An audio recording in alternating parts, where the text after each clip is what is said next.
felt probably the cleanest, straightest, nicest S10 bed. Probably in Kentucky. First thing I done was cut it damn near in half.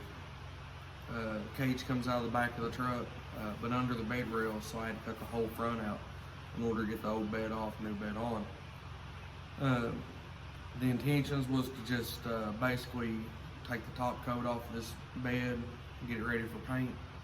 But the more I sand, the more I find. I'm not a body guy at all. This is not a tutorial. This is me doing everything probably the wrong way completely. But hopefully I have enough friends that's gonna step in and show me what I'm doing wrong.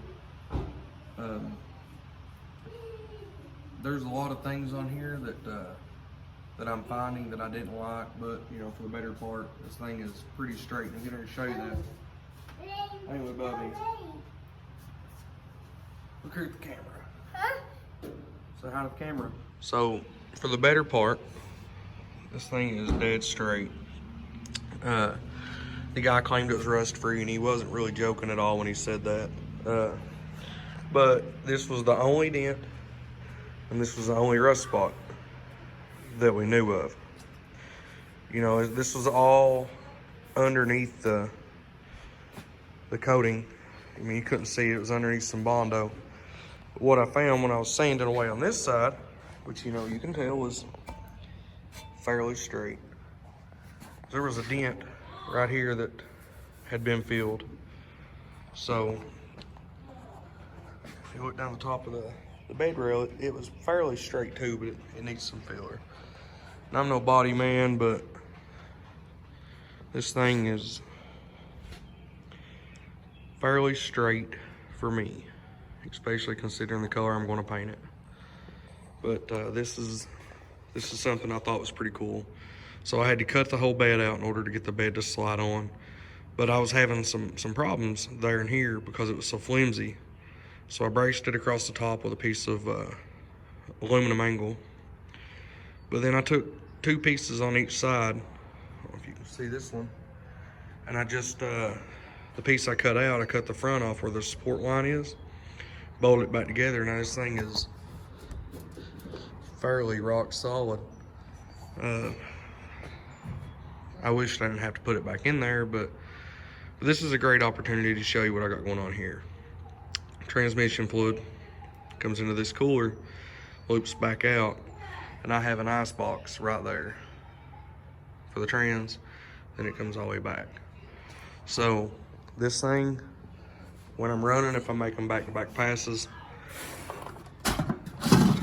I'll have ice in here, and I don't really have to worry about transmission temperatures at all. This thing does its job. But I'll get back to sanding. I'll show you some cuts of that here shortly. So just to get through all this clear coat, I'm using a orbital sander. It's a hook and loop style. I've got 60 grit. This the clear coat that's on this thing, I've never actually done any body work. The clear coat seems really, really tough to get through. So I'm gonna use the 60 to get through that, and then we'll step up to, I think I've got 150 is the next finest grit, and then I'll do some cuts of showing you what I got going on there.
all surface rust because it had a pinhole. Like these little scratches here, these little marks.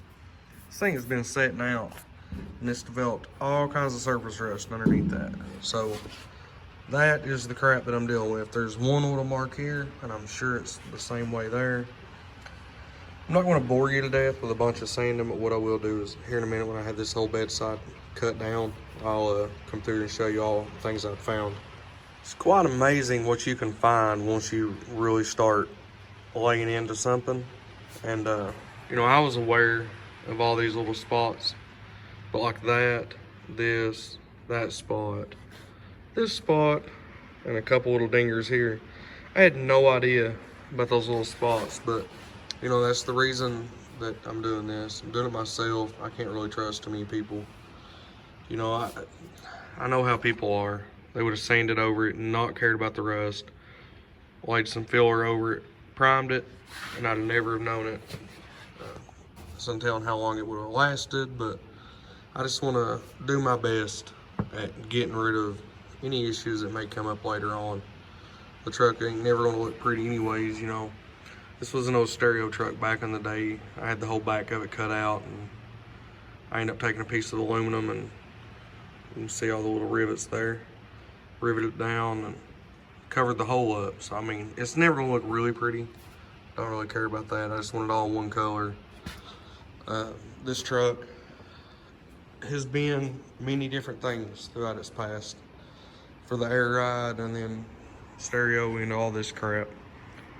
But this truck, I don't know if you can tell it here, everybody thought it was black, but it wasn't. It just looked like crap all the time. The whole front end is black. I mean, it's new fenders and stuff, but hopefully next time that everybody gets to see this truck running, it'll all be one color, which everybody knows it's going to be white. White's going to be my new thing. So, man, every time I try to do anything, it rains. But we'll get back to cutting on this truck, and I'll show you some more when I get into the priming of it.